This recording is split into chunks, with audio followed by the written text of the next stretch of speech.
question to get started too. What is it that is most precious to you?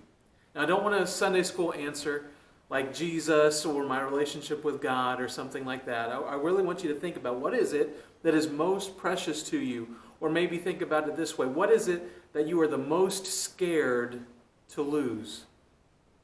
Unless you are Gollum from Lord of the Rings, it's probably not a thing that you consider most precious, like a ring, but it is a person. It's a relationship that you have. It could be a friend that you finally have someone that you can truly be yourself with. Or a spouse that has been with you no matter what's gone through, that's seen the worst of you and still decides to love you. It could be a parent or a child that you have. It's someone that if you really thought about it, you would do anything for them. And your life gets built around them. I think about this when I think about my own kids. I just have to look at the calendar or the schedule I have for each day to see how many of these things, if it wasn't for them, would I not be doing?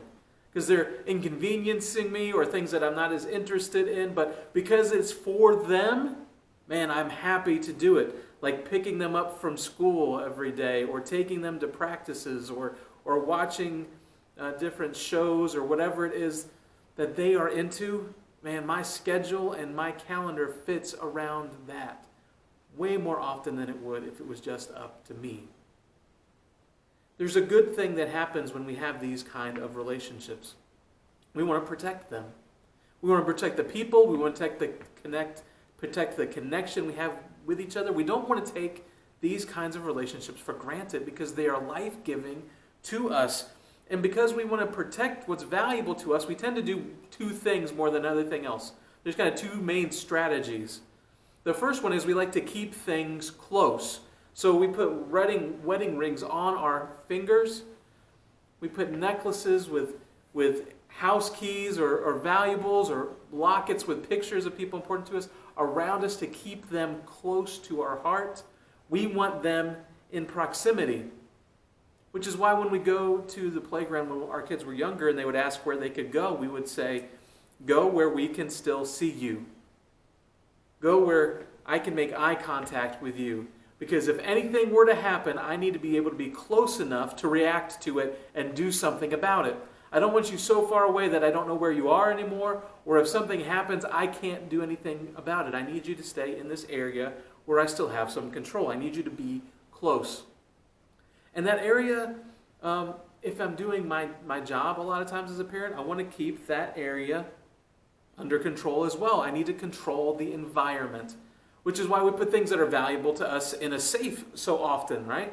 Because that safe is designed to keep the things I want in and the things I want out. And you can't get into it. It denies access to anyone who doesn't have the secret code to be able to get into it or the key to be able to get into it. And because there are no surprises and because it's closed off, it is safe. And I have control.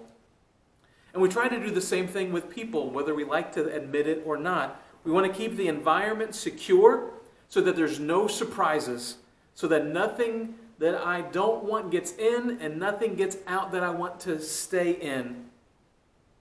So I want to know where you're going, and I want to know who you're talking to, and I want to know what you're doing. And if there's ever any kind of conflict, man, I'm ready to intervene and jump in there. We call that, when we're doing it from a parenting standpoint, helicopter parents, right? Because we're just hovering around, waiting to rescue whenever there's any sort of trouble at all.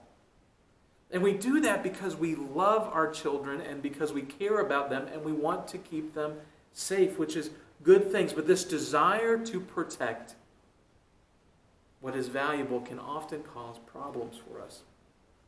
Because when we're that person that's hovering over, and we do this as parents, but it doesn't just have to be parents, this can be any relationship that you're in. When you are hovering and trying to control people and relationships so that there's never any danger and there's never anything that you can't handle on your own, that you can't keep a hold of, it will keep that relationship from growing. It doesn't matter how much control you think you have, there will always be something come up that is beyond what you can control. And it will keep it stifled if this is all you can handle. The problem with stifling relationships and stifling people is you end up hurting the very ones that you're trying to protect. So this helicopter parent that likes to hover around, studies have been found now that this is just the truth. If you are that parent, which you can go and find how to really define if that's you or not, but if you are that parent, your kids are going to be more anxious and more depressed as adults than they would have otherwise. And they won't know how to handle anything emotionally, especially failure, because you haven't given them the chance to. And they won't know how to make decisions because everything has been decided for them. And this is what they'll believe more than anything else because you and I have taught it to them. That they cannot be safe unless I'm there to handle it. Which is why there's often job interviews now where parents will sit in, or where when a decision has to be made on whether to accept the job or not, they'll say, well, let me talk to my mom first and I'll get back to you. Because they can't do it on their own anymore. And the other thing that happens is that people and situations are just going to automatically get beyond what we control, whether we like it or not. It doesn't matter how good you think you've built that safe that you're keeping your kids in or your spouse in or your friends in. Something's going to come in and get through that to them. They're either going to grow beyond what you have held, which is kind of what's happening like with my daughter in math. Like she's taking math in high school that I took in high school, but I haven't done any of that math since high school. And so she's getting to the place where she's asking me for help and asking me questions, and it is beyond what I can control anymore. Like she's surpassed what I remember, what I'm able to do. And so I need to call in reinforcements. It takes more than just me now to help her with that. She's grown beyond that. So I've got to call my dad or my brother or Khan Academy or whoever it is to be able to help her get through that because she's grown past what I can control. The other thing that happens, not only does it happen from the inside of those relationships, but situations and circumstances are going to hit you from the outside that are beyond what you can control, beyond what you're able to do anything about.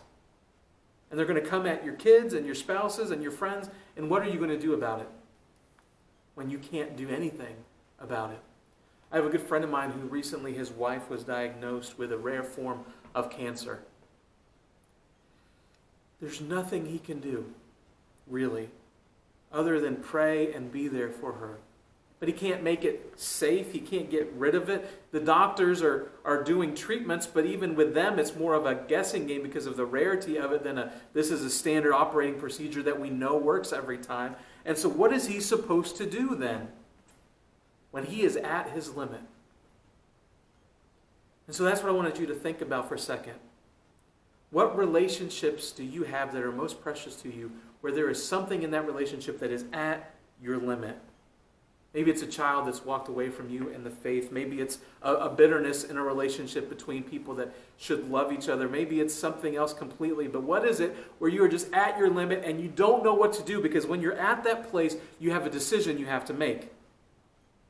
You can either fight to regain control, stuff everything back into the safe that you've built so that you can keep it together and you can control all the variables and keep everything safe for a little bit longer. Or you can trust God with that person and with that relationship. Those are your two choices. If you want to trust God with the relationship, we have a great example of how that looks in 1 Samuel. 1 Samuel chapter 1, there's a certain man that was named here. He's a good man. His name is Elkanah. And he fell in love and he got married with a woman named Hannah. And Elkanah's name literally means, God will give me a son.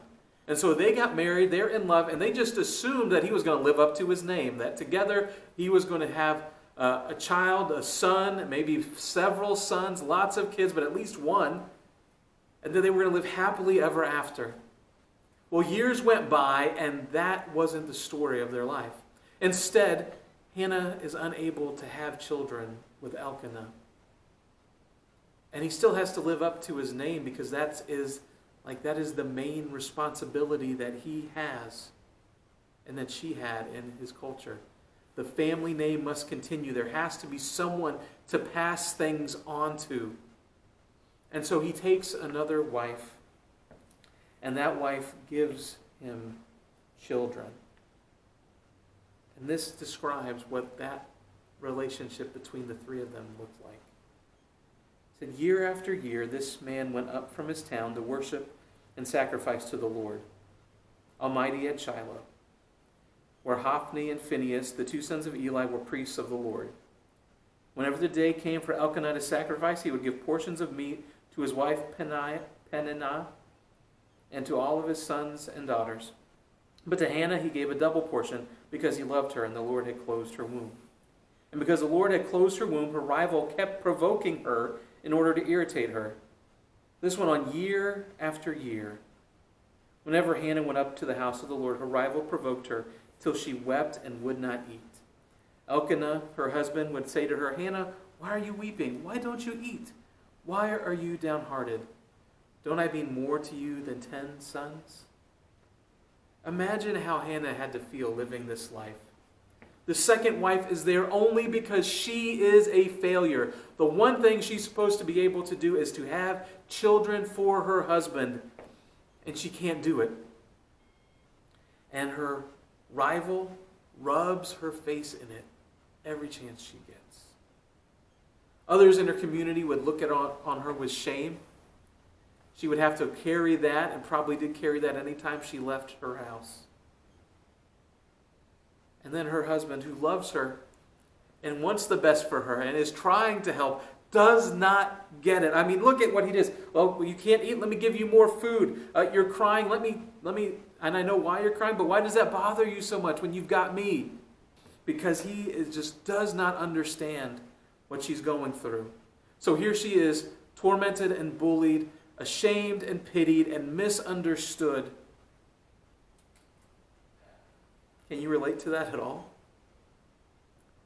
Have you ever been in a place where the tears that you cry and the pain that you carry is so bad that you can't eat? Life is just not good anymore. Have you ever wondered where God is at in the midst of that? Because that is a good place for Hannah to be. And yet in the midst of all of this, she continues to be faithful. She continues to go and worship God, to be faithful to her husband and to her Lord. And so she goes to the temple in all of her bitterness to pray. And it says, in bitterness of soul, Hannah wept much and prayed to the Lord. And the prayer she prays holds back nothing. It's one of those ones that you've got to do every once in a while, where everything that's inside of here and inside of here has got to come out and go up to Him. He is not scared of it. He can take it. He longs to be connected to you in the midst of your pain. Craig Groeschel puts it this way: God would rather have you yell at Him in disappointment and pain than to walk away in hurt and defeat. And so she prays out to God, and then she says this. She made a vow saying, O Lord Almighty, if you will only look upon your servant's misery and remember me, and not forget your servant, but give her a son, then I will give him to the Lord for all the days of his life, and no razor will ever be used on his head. There was a vow called the Nazirite vow, where you would literally give yourself to the Lord, and there were some things that you were not going to do because of that. One of those was cut your hair. So that's why she's talking about the razor on the head. And after Eli observes her, he thinks she's intoxicated because no one in their right mind would be praying in public like this. But here she is doing that. And after they talk for a little bit, Eli the priest answers her and says, Go in peace, and may the God of Israel grant you what you have asked of him. And so she gets up and leaves, and nothing has changed yet, right? She has not conceived while she's praying. Her rival is still going to bully and torment her when she gets back there. Her husband is still not going to understand. Society is still going to look on her with shame and pity. But she worships anyway, again the next morning. And God begins to work. Even though she can't see it, God is still moving, waiting for the right time to give her what she's asked for. And so as she goes home, waiting and trusting, she suddenly becomes pregnant with her son and names him Samuel, which means God hears me. It's a good name for him, right? And now the time comes that Hannah has to make that decision. Because you've got to admit, this is probably the most precious thing in her life now. She finally has been given a son to love and train and care for. After all those years of anguish and prayer and faith, God has proven faithful. But she has something to lose now, too. Before, it was easy to give the son she didn't have yet back to God, but now that she's holding him, now that she smells him, now that she's bathing him, caring for him, singing over him, feeding him, loving him, now giving this away is a little bit harder because this is precious to her. This is what she cares about the most. Can she really trust God with her son, the one that he's given her? But before it was nothing. Now it's something. Can she trust him with it? If she gives this son to the Lord, like she said, would any more kids come, or is he the only one? How hard will it be to only see him a few days a year instead of having him at home every day of his life? What could happen to him when he's outside of her control? You know, Eli doesn't have a good track record of raising his own kids. What is he going to do with hers? She had to make a choice. Hannah had to radically trust God with the most precious thing, the most precious relationship she had in her life. And she realizes that everyone that she's got, from her husband to this child, is on loan to her, to love and to influence. But it is not hers to control. And she went back to Shiloh, and she goes to Eli, and she said, I prayed for this child, and the Lord has granted me what I asked of him. So now I give him to the Lord. For his whole life he will be given over to the Lord. And Samuel worshiped the Lord there. Clearer than all of her trusting and her waiting, this decision and this giving her son back showed who was really Lord of her life. Because God wasn't just God of her dreams, he was God of her relationships. God of the things and the people that are most precious to her. And this decision set the course of Samuel's life. It set the course of her life. It set the course of the entire nation of Israel's life. It says in chapter 3 that the Lord was with Samuel as he grew up, and he let none of his words fall to the ground. And all of Israel, from Dan to Beersheba, recognized that Samuel was attested as a prophet of the Lord. And the Lord continued to appear at Shiloh, and there he revealed himself to Samuel through his word. And Samuel's word came to all Israel. In other words, Samuel became the leader of the entire nation. He became one of the greatest judges that Israel had ever known. He became the one who anointed and sought out in God's behalf the first 2 kings of Israel. And Hannah still got to be a part of all of that. And that took place because she trusted God. I fear what would have happened if she had tried to just stay in control and keep Samuel in the places where only she could be in charge. I have a feeling that God would have still worked out a way to get Samuel where he needed to be, but Hannah would not have been a part of that anymore. And what about for you? There's probably no better time than now to trust God with these precious relationships, these precious people that you have in your life.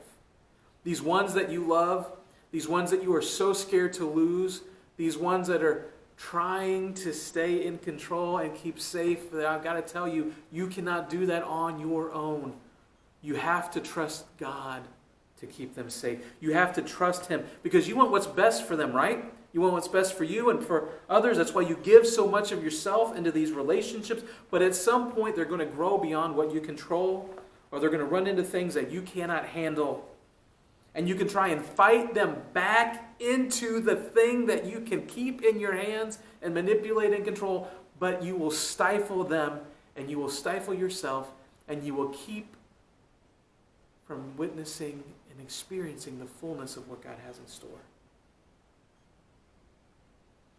You still have a role to play, but you have to trust God with those people.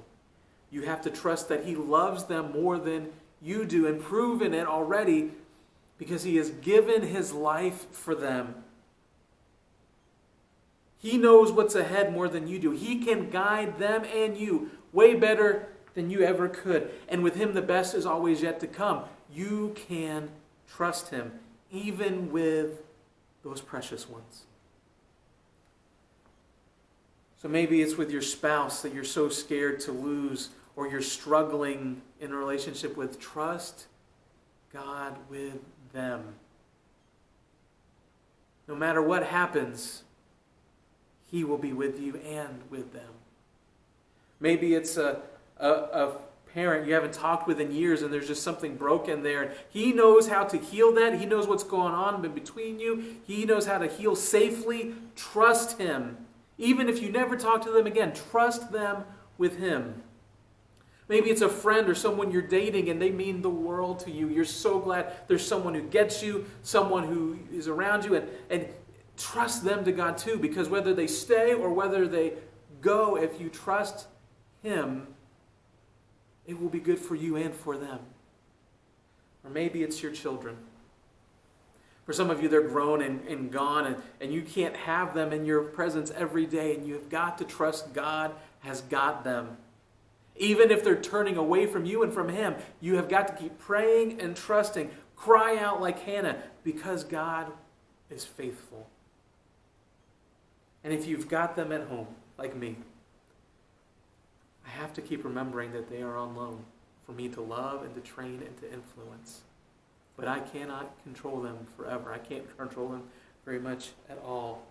Instead, I have to point them to Jesus, and I have to trust them with Jesus. He is the one who is not only Lord of their lives and my life, but of the relationships that I have. And if I can do that, then I have no idea what's coming next.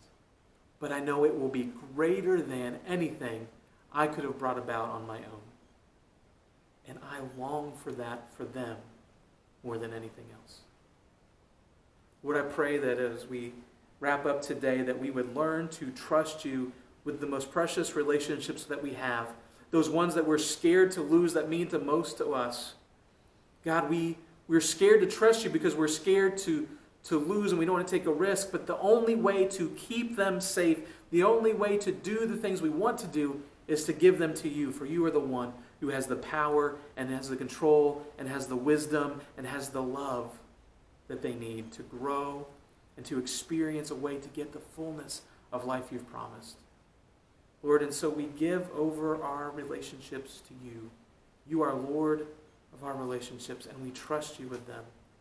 I pray that You would help us to realize that we can trust You because not only are You faithful, but You love us and You love them more than we do because You have proven it. You have given Your Son to give His life so that we might be able to have life with You. And so, Lord, if we need to experience that today, we pray that You would help us to realize that we are sinners. We have done things that have separated us from You, but You can come and You can forgive us of those sins. You can purify us. You can make us right with You and give us a new life and adopt us into Your family so that we can be filled with Your Spirit and start to live out what it means to be part of the kingdom of God, part of God's family. And if we're willing to do that, then nothing will ever be the same. Because suddenly we have You. Lord, I pray that those that need to experience that would pray that and know that today, and we might continue to trust You with everything that we are. Thank You for loving us. Amen.